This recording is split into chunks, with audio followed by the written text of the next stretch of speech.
Mobile YouTube channel पर आप सबका स्वागत करता हूं। जैसा कि इस समय हम क्लास 12 फिजिक्स सेकेंड तरंग प्रकाशिकी के अंतर्गत बहुत ही एक अहम टॉपिक है जिसे आप देख रहे हैं वेव ऑप्टिक्स के अंतर्गत हाइगेंस की द्वितीयक तरंगिका सिद्धांत के आधार पर परावर्तन का नियम angle I equal to angle R अर्थात आपतन कोण परावर्तन कोण के सदैव क्या होता है बराबर होता है। इसका आज हम निगमन करेंगे। तो देखिए आप देख सकते हैं यहाँ पर, जैसे मान लीजिए कि एक हमने क्या लिया है, एक सतह लिया जो कि कैसा है, चिकना अपारदर्शी है। अपारदर्शी है, यहाँ पेंटिंग नीचे पेंटिंग की गई है। इसका हम कुछ नाम रख लेते हैं एम, एम डैश या फिर एम एन। एम डैश मानो ज्यादा सही रहेगा इसके लिए, एम और एम डैश। एक अपारदर्शी है, इस पे मान लीजिए हम प्रकाशिक किरण लेना चाहते हैं।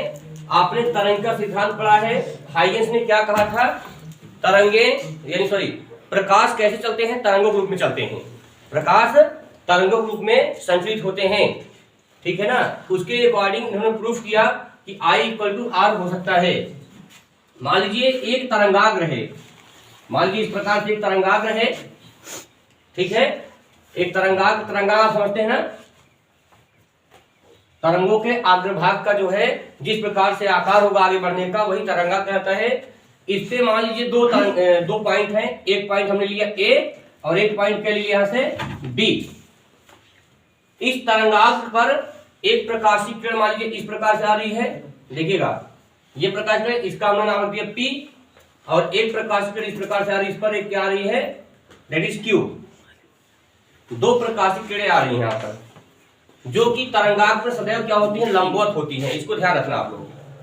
तरंगाग्र AB है, इस पर दो प्रकाशिक किरणें हमने लिया P और Q जो कि स्ट्रेटली आगे गिर रही है, इस पर यहाँ पे 90 डिग्री क्रिएट करती हैं, ठीक है। अब होगा क्या, ये दोनों सेम मीडियम में है, एक ही माध्यम में है। अभी देखिए एक ही माध्यम में है, निर्वात में। तो होगा क्या कि इन दोनों किरणों का देखिए, ये किरण जब तक यहां तक पहुंचेगी तब तक यह किरण परावर्तित हो जाएगी, ठीक है। जो यहां से P1 किरण है वह किरण क्या हो जाएगी, इस सतह तक यानी आपतन बिंदु तक पहुंच चुकी है। लेकिन जो दूसरी प्रकाशिक किरण अर्थात QB है, यह अभी निर्वात में ही है, यह आपतन बिंदु तक नहीं पहुंची है। तो जब तक यह किरण आगे बढ़ेगी, चूंकि रुकेगी है नहीं, तो यहां जब तक आगे बढ़ेगी, यहां पहुंचेगी, तब तक यह जो P1 किरण है यह परावर्तित हो चुकी होगी। हमको यही सीखना है। तो यहाँ पे क्या हो जाएगा, मान लीजिए कि ये तरंग जो है यहां तक पहुंच गई किरण, ये देखिए। तो इसको यहां से यहां तक पहुंचने में जो समय लगेगा, यह किरण भी परावर्तित होने के बाद उतने ही समय में कुछ आगे जाएगी। अंदर जा नहीं सकती क्योंकि ये कलई किया गया इसको। तो होगा क्या, यहाँ पर मान लीजिए इसको यहां पहुंचने में इन दोनों चाल, इनका दोनों का चाल मान लीजिए V है। मान लीजिए दोनों तरंगें किससे चल रही हैं, V वेग से आगे बढ़ रही थी। तो यहाँ पे ये परावर्तित होगी और यहाँ से ये परावर्तित हो जाएगी। तो ये तरंग जब तक यहाँ से यहाँ तक पहुंची, इसका कुछ नाम रख दीजिए A B, इसको C पॉइंट मान लीजिए। जब तक B से C तक पहुंचेगी तब तक A से यह तरंग जो है टकराने के बाद कहीं न कहीं और परावर्तित हो जाएगी। वही हमको चेक करना कहाँ तक जाती है। तो आप देखिए यहाँ से यहाँ पहुंचने में कितना समय लग रहा है, मान लीजिए इसको T समय लग रहा है। T समय मान लीजिए ये तरंग जो है B से C पहुंचने में T समय लगा उसको, तो T समय में भी परावर्तित होगी। तो यहां से हमको इसकी दूरी पता करना है। हमने पढ़ा है दूरी बराबर क्या होता है, चाल गुणा समय। ये सूत्र पता है आपको, चाल बराबर दूरी बराबर क्या होता है, चाल गुणे समय। तो अगर B से लेकर C तक की दूरी हमें पता करना हो तो हम यहां से यहां तक जो चाल है उसको और समय से गुणा कर देंगे। तो कहने मतलब यहाँ की दूरी कितनी हो जाएगी, चाल कितना मान रखा है V चाल से जा रही थी, तो इसकी चाल क्या है V और समय कितना लग रहा है उसको मान लिया T। तो इसका मतलब यहाँ की दूरी कितनी हो गई, B से C तक V इंटू T दूरी हो गई यहाँ से। तो इसका मतलब V इंटू T दूरी ये भी तय करेगी। यहाँ से कैसे नापेंगे इसको, एक गोला प्रकार की सहायता से यहाँ पर रख करके इसकी लंबाई नापेंगे पहले हम लोग। यहाँ से समझ लीजिए, इसको गोला प्रकार की नोक यहाँ रहेगी B पर और C तक हम जो है चाप को खींचेंगे यहाँ तक। इसको नाप करके फिर यहाँ पॉइंट रखेंगे नोक उसकी, इस प्रकार से घुमा देंगे यहाँ से। समझिए कैसे लेते हैं लंबाई इसकी। फिर समझिए यहाँ गोला प्रकार की नोक और यहाँ पर पेंसिल रहेगी, घुमाकर नोक यहाँ रखेंगे इस ए पॉइंट पर, इस प्रकार से एक आर्क लगा देंगे। समझ गए बात ना? तो इससे क्या हो जाएगा, हमको पता लग जाएगी, क्योंकि समान माध्यम में है, दोनों दूरी समान तय करेंगे। माध्यम तो चेंज हो नहीं रहा है यहाँ पर। यदि माध्यम चेंज होता, अपवर्तन होता तो अंदर जाती तो डिफेक्ट होता उसका स्पीड। तो यहाँ पे क्या, जितनी दूरी ये तय करेगी उसी माध्यम में ये परावर्तित होने के बाद उतनी दूर वहां जाएगी उधर। तो हम क्या करेंगे, यहां से यहां तक लंबाई नाप लेंगे, यहां रख करके एक आर्क लगाएंगे इस प्रकार से। आप देख सकते हैं इस प्रकार, मान लीजिए ऐसे आ गया। क्लियर? इसके बाद हम कैसे इसको, ये कहां पर भिड़ेगी जाके, इसके लिए हम लोग क्या करेंगे, यहां से देखिए इस प्रकार आर्क लगेगा तो इस पर एक स्पर्श रेखा खींचेंगे हम लोग पॉइंट सी से।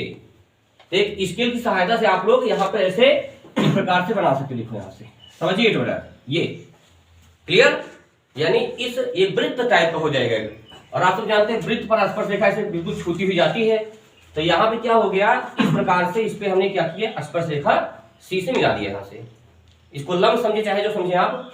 फिर इसको हम क्या करें, स्केल से सहायता से यहाँ इस पॉइंट से इसको मिला देंगे आराम से। समझना सबको ना? क्या करेंगे, इस पॉइंट से स्केल की सहायता से इसको मिलाएंगे ऐसे। ओके? तो हमें पता लग जाएगा कि जितनी देर में बी से सी तक किरण पहुंचेगी उतनी ही देर में यहाँ ए से यहाँ तक पहुंच जाएगी। इसका नाम हमने रख दिया डी पॉइंट। किसी को डाउट तो बताना बेटा। क्लियर? फिर समझो, एक तरंगाग्र है ए बी। तरंगाग्र पर दो या दो से अधिक किरणें आप ले सकते हैं, बहुत सारी तरंगें आती हैं। हमने दो को इमेज किया यहाँ पर, पी ए और क्यू बी। इस तरंगाग्र पर दोनों लंबवत पड़ती हैं। पता सबको, तरंगाग्र पर जो किरणें आती है सब लंबवत ली जाती हैं। तो ये किरण देखो, पी ए जो है आपतन बिंदु तक पहुंच चुकी है, लेकिन क्यू बी अभी तक आपतन बिंदु तक नहीं पहुंच पाई है। आपतन बिंदु समझते हैं, जहां पे परावर्तन होता है उसका। तो ये तरंग जब तक यहां से बेटा यहां आपतन बिंदु तक पहुंचेगी तब तक ये रुकेगी थोड़ी ना, परावर्तित हो जाएगी यहां से। तो हमको पता करना है कितनी दूर ये जा पाएगी। इसके लिए हम क्या करेंगे, यहां से इसका चाप नाप लें कितना दूरी है। इस चाप के अकॉर्डिंग ए पॉइंट से एक चाप इस साइड लगा देंगे। इसके बाद यहां से स्पर्श रेखा खींचेंगे, फिर इसको पटरी से मिला देंगे, आराम से पता लग जाए कितना परावर्तित किरण यहाँ से। चित्र क्लियर है? अब ये किरण क्या हो जाएगी बेटा, यहां से आ करके ये भी क्या हो जाएगी, यहां से परावर्तित हो जाएगी। तो आप क्या करिए, इसका चित्र आप लोग बना दीजिए पहले।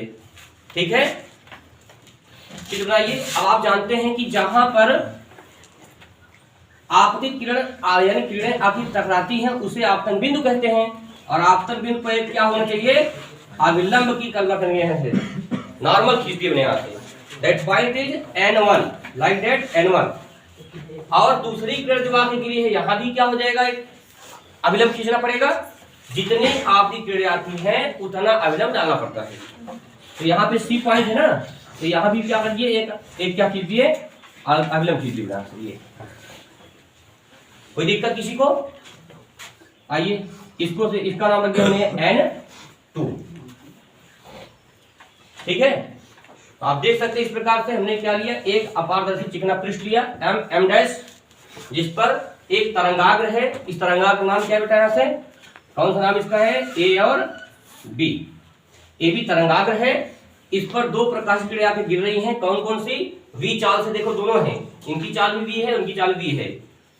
पी ए तथा क्यू बी दोनों क्या हो रही हैं, आगे बढ़ रही हैं। लेकिन ये पृष्ठ तक पहुंच चुका है, इसका परावर्तन होगा और ये अभी आपतित हो रही है यहाँ तक देखो, इसलिए मैंने इसको डॉटेड लाइन दिखा दिया यहाँ से। ये इतनी दूरी चलेगी तब इतनी दूरी यहाँ तक पहुंच जाएगी। आप सिस्टम समझ गए होंगे। चलिए देखते हैं। आपको एक बात जानकारी होनी चाहिए कि जब किसी वृत्त पर, किसी वृत्त के अगर आप यहां से कोई रेखा खींचते हैं तो यह सदैव कितने अंश का कोण बताइए आप लोग, 90 का कोण बनाता है। देखो यहाँ से वृत्त के केंद्र से परिधि पर डाला गया लंब सदैव उसके साथ 90 अंश कोण बनाता है। त्रिज्या हमेशा 90 अंश होती है। तो आप देख रहे हैं आप लोग, यहाँ देखो ये लाइन क्या करेगी, यहाँ पर 90 डिग्री क्रिएट कर देगी यहाँ से। तो यहाँ पे क्या आना चाहिए, इसका मतलब ये आ गया 90 डिग्री। सेम दैट यहाँ आप देख पा रहे हो, देखो इस चीज को, ये लंब है, तरंगाग्र पे लंब होता है ना यहाँ से। अरे भाई यहाँ अगर 90 है, अब मैंने पहले ही कहा आपसे कि किरण जो है आपकी थोड़ी 90 अंश पर तरंगाग्र पर, तो ये 90 तो 180 अंश रेखी कोण से इधर भी क्या बनेगा, कोई डाउट बेटा किसी को बताइएगा। देखो इधर भी 90 अंश कोण बन गया। ओके, तो हमने देख सकते हैं यहाँ पे कि यहाँ भी 90 अंश का कोण बना, यहाँ भी 90 अंश कोण बन गया। यदि आपको चित्र क्लियर है तो आप प्रकाश का परावर्तन आराम से डेरिवेट कर सकते हैं। ओके, चलिए बना लीजिए आप इसको। अब हम इसका यहां से कोण समझेंगे, कहां पे कौन सा कोण है। आप सब जानते होंगे आपतित किरण द्वारा अविलंब के साथ बनाया गया कोण आपतन कोण कहलाता है, आई। ठीक है, अब जब यहां आई हो गया, आप देखिए यहां पर बेटा इधर का कोण कितना हो जाएगा, ये पूरा 90 है, तो यहां से कितना हो जाएगा, देखिए ये हो जाएगा इतना, यहां से यहां तक 90 माइनस आई। क्लियर, इधर कोण कितना हो जाएगा, ये वाला कोण जो ये वाला इतना कोण कितना 90 माइनस आई हो जाएगा। 90 माइनस आई घटा, क्योंकि यहां से 90 अंश कोण बन रहा है। देखो तो ये जब 90 माइनस आई हो गया, तो अब ये नीचे वाला कोण कितना होगा, तो क्या करेंगे, अब देखो यहां से पूरे बेटा 90 है, अविलंब के साथ तल के साथ 90 अंश कोण बनता है, यहां से यहां तक देखो इस तरह से। तो इस 90 माइनस आई को यदि 90 में से घटा दें, ये पूरा 90 है यहां से यहां तक, हमको ये वाला पता करना है यहाँ का कोण, तो क्या करेंगे 90 में से ये जो यहाँ का है 90 माइनस आई जब घटाएंगे बेटा यहाँ से, तो हमको ये नीचे कोण पता लग जाए कितना हो जाएगा। सॉल्व कर लो, 90 माइनस 90 माइनस क्या हो गया यहाँ से प्लस, कट आउट हो गया, कितना बचा बताइए यहाँ से आई। ओके, सेम दैट इधर साइड देखिए, परावर्तित किरण द्वारा अविलंब के साथ बनाया गया कोण आर होता है, रिफ्लेक्टिंग एंगल। तो यहाँ पे आर है, तो ये कितना होगा इधर वाला, ये देखिए यहाँ कोण कितना हो जाएगा 90 माइनस आर। देखिए ये आर इधर, तो बेटा इसके साइड कितना हो जाएगा 90 माइनस आर, क्योंकि यहाँ दोनों में क्या है, ये दोनों क्या 90 अंश पूरे में है। तो ये नीचे का कोण कितना बनेगा, ये हमको चाहिए। जैसे यहाँ आई आ गया, तो आर आ गया पक्का। यहाँ पर कैसे करेंगे, ये पूरा देखो इस अविलंब के साथ यहाँ का ये वाला कोण 90 है, तो हमको इतना पता करना है, तो 90 में से जब ये वाला पार्ट घटा देंगे 90 माइनस आर, तो हमको नीचे का पार्ट पता लग जाएगा। यहाँ से सॉल्व करो, 90 माइनस 90 माइनस माइनस क्या हो जाएगा प्लस आर, कट गया देखो यहाँ से, दैट इज आर एंगल। कोई दिक्कत है किसी को, तो हम कह सकते हैं कि यहाँ का कोण जो यहाँ का कोण हो रहा है, देखो यहाँ से ये कितना है, यहाँ से इसके नीचे का कोण आर हो रहा है, और ये वाला कितना है कोण बेटा यहाँ से आई है। यहाँ से चित्र आप कंप्लीट करो पहले।